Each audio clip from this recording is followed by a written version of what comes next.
안녕하십니까. DTS 교육방송입니다. 한국사 19강을 시작하겠습니다.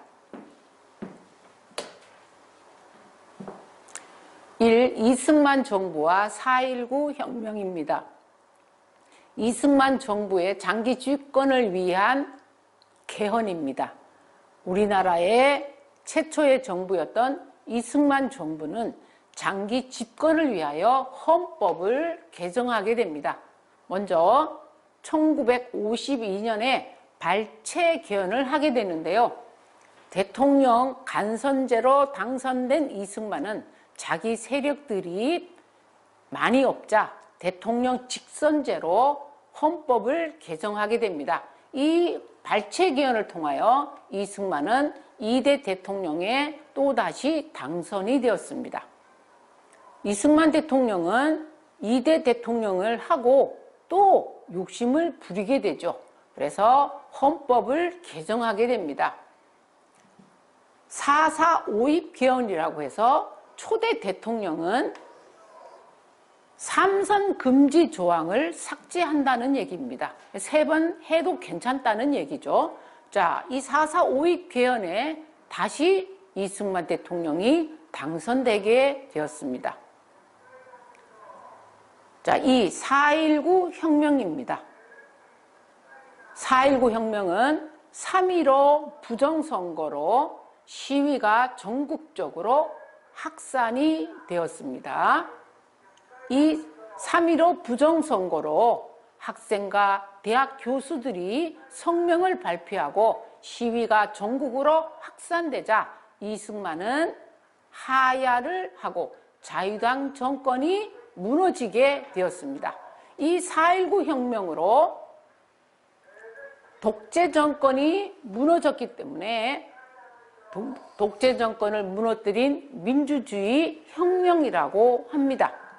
자, 4.19 혁명으로 자유당 이승만 정부가 무너지자 허정의 가도 정부가 수립되었습니다. 허정의 가도 정부는 우리나라의 헌법을 개정해서 내각 책임제와 양원제 국회를 만들게 됩니다.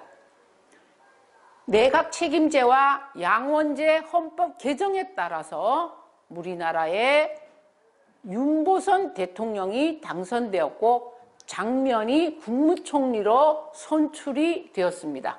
그래서 이를 장면 내각이라고 하는데 이 장면 내각 역시 사회가 혼란을 거듭하게 됩니다.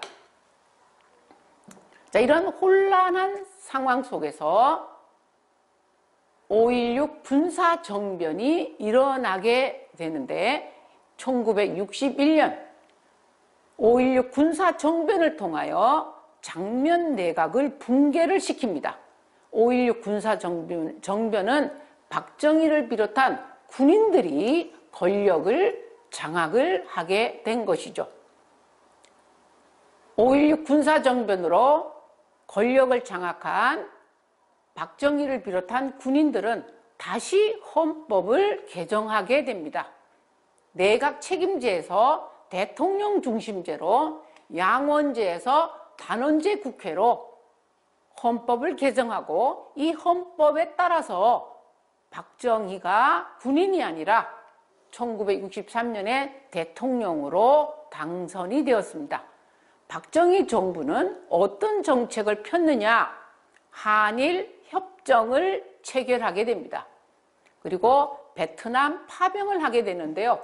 한일 협정 체결이나 베트남 파병의 목적은 우리나라 경제 개발을 위한 돈이 필요했기 때문에 이런 결정을 하게 됩니다. 또한 박정희 정부는 새마을 운동을 하게 되었습니다. 자, 하지만 이 박정희 정부도 역시 장기 집권을 위하여 헌법을 고치게 됩니다. 3선 개헌을 하여 대통령의 3번째 당선을 하게 되고 독재 정치가 이루어지게 됩니다. 그래서 1972년에 유신헌법을 만들었습니다. 자, 이 유신헌법에 따라서 대통령의 권한은 아주 막강해졌습니다. 대통령은 긴급조치권을 행사할 수 있었고, 또 대통령은 직접 선거가 아니라 간접 선거로 당선할 수 있게 되었고요. 우리나라의 의회와 사법부를 대통령이 통제를 할 수가 있었습니다. 자, 이러한 독재 정치 속에서 시위가 이루어졌고 또 전국적인 시위가 확산이 되었습니다. 결국에는 1979년 10월 26일 날 박정희가 피살됨으로 해서 유신체제가 무너지게 되었습니다. 자, 박정희의 피살로 유신체제가 무너지자 또 다른 군인들이 나타나게 되었는데요. 이들을 신군부라고 하였습니다. 즉 전두환과 노태우 같은 이런 군인들이 다시 12.12 사태를 일으켜서 권력을 장악을 하게 됩니다.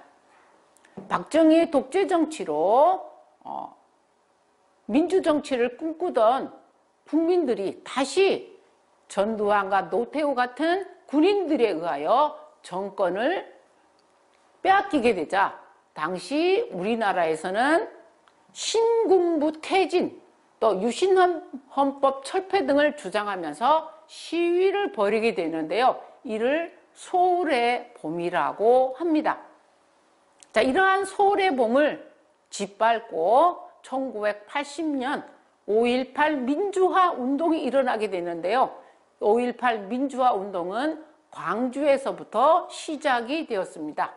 비상계엄 저항 시위와 계엄군의 무력 진압, 자, 이러한 시민들의 시위에 계엄군들은 무력으로 진압을 하게 됩니다. 자, 이러한 민주화 운동은 1980년대에 우리나라 민주화 운동의 바탕이 되었습니다. 이렇게 권력을 장악한 전두환 정부는 헌법을 고치게 됩니다. 대통령 간선제로 그리고 7년 단임제로 헌법을 개정하게 됩니다. 또한 교복 두발 자유화, 야광 통행 금지, 해외여행 자유화, 프로야구 창설, 언론 통제 같은 통치를 하였으며 이런 독재 정치에 우리나라 국민들은 대통령 직선제를 요구했던 거죠. 그리고 대통령 직선제를 요구하면서 전두환 정권에 저항을 하게 됐는데 이를 6월 민주항쟁이라고 합니다. 6월 민주항쟁이 일어나고 결국에는 6.29 민주화 선언을 하게 됩니다. 이 6.29 민주화 선언을 통하여 다시 대통령 직선제로 개헌을 하고 대통령의 임기는 5년 단임제로 결정이 됩니다. 자, 대통령 직선제와 대통령 5년 단임제 헌법을 만들어 이 헌법에 따라서 노태우 정부가 들어서게 됩니다. 노태우 정부의 하는 일은 서울올림픽 개최, 북방외교, 남북한 유엔 동시 가입 같은 일들이 있었습니다. 여기서 이 북방외교라고 하는 것은 중국이나 소련과 같은 나라들, 공산국가들과 외교를 하였다는 것입니다. 이어서 김영삼 정부는 지방자치제를 시행하고 금융실명제를 실시하고 공직자 재산 공개, OECD 즉 경제협력개발기구에 가입을 하였습니다. 하지만 김영삼 정부 때 외환 위기가 와서 국가 부도 상태에 놓이게 되었습니다. 이어서 김대중 정부는 햇볕 정책 그리고 남북 정상회담을 하게 되는데 햇볕 정책이라고 하는 것은 우리나라가 북한과 유화적인 방법으로 북한과 외교 관계를 갖는다는 얘기입니다. 또 남북 정상회담에 따라서 김대중 대통령이 북한에 가게 됐던 거죠. 자, 그 다음에 이어서 노무현 정부, 또 이어서 이명박 정부, 이어서 박근혜 정부가 들어서게 되었습니다. 8.15 광복 이후에 우리나라의 산업화와 경제 성장을 보면 먼저 이승만 정부의 경제는 원조 경제였다고 볼 수가 있습니다. 우리나라의 그 6.25 전쟁으로 산업 기반이 붕괴되었기 때문에 우리나라는 미국의 농산물 원조에 기대게 되었습니다. 이어서 박정희 정부는 경제개발 5개년 계획을 하여 1970년대에 경공업과 중화공업을 육성을 하여 우리나라의 2차, 3차 산업의 비중을 증가시킵니다. 하지만 경제는 성장했지만 소득의 격차는 커졌고 산업 간의 불균형이 심화되었습니다.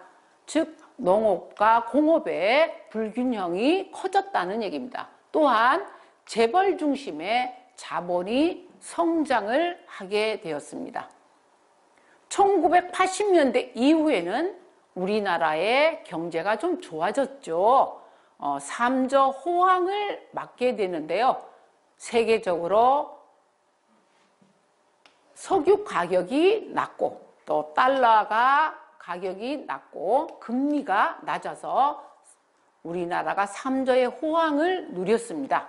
2000년 이후에는 첨단 산업이 발전하고 자유무역 협정이 이루어짐에 따라서 세계 많은 나라들과 교류를 하게 되었습니다. 그리고 산업 구조의 변화와 도시화 문제, 자, 농업에서 공업으로 바뀌면서 농업과 공업의 격차, 또한 도시가 커지면서 도시에 많은 문제들이 생겼어요. 흔히 우리가 도시 문제라고 하는 인구 밀집 현상이라든가 환경 오염 문제라든가 범죄 문제라든가 또 농촌의 생활이 궁핍해진다든가 또 농촌의 젊은이들이 많이 없어지고 도시로 몰리는 이런 현상들이 나타나게 되었습니다. 그래서 농민의 문제, 또 노동자 문제, 노동자 문제라고 하는 것은 노동자들이 아주 오랜 동안 노동에 시달리며 또 아주 적은 임금으로 노동을 해서 노동력을 착취당하는 이런 문제들이 많이 발생을 하게 되었습니다. 자, 또한 대중문화의 발전, 텔레비전이라든가 또 방송, 이런 영상기기의 발전에 따라서 대중문화가 발전하게 되고 또 스포츠의 발전, 또 그리고 한류 문화의 형성으로 우리나라 문화가 세계 여러 나라에 전파되는 이런 현상들이 생겨나게 되었습니다. 다음으로 문제 풀어보도록 하겠습니다. 이승만 정부 시기에 있었던 사실이 아닌 것은 학생과 시민의 주도로 4.19 혁명이 일어났다. 북한의 기습 남침으로 6.25 전쟁이 발발하였다. 농촌의 환경 개선을 위해 새마을운동이 추진되었다고 했는데 새마을운동은 박정희 대통령 때 했던 거니까 3번이 정답이죠. 농민의 토지 소유 실현을 위해 농지개혁법을 제정하였다.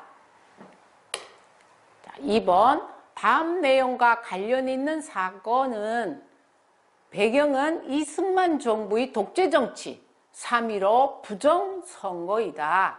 결과는 이승만 대통령이 물러났다. 어떤 사건인가 하였습니다. 자, 이것은 4.19 혁명이죠. 3번 정부와 해당 시기의 내용을 바르게 연결한 것은 전두환 정부는 6.15 남북 공동선언을 발표하였다. 6.15 남북 공동선언은 김대중 대통령 때 했던 것이고요. 노태우 정부 국제통화기금에 구제금융을 신청하였다. 자, 우리나라의 구제금융은 김영삼 정부 때였고요. 김영삼 정부는 금융실명제를 실시하였다. 정답은 3번입니다.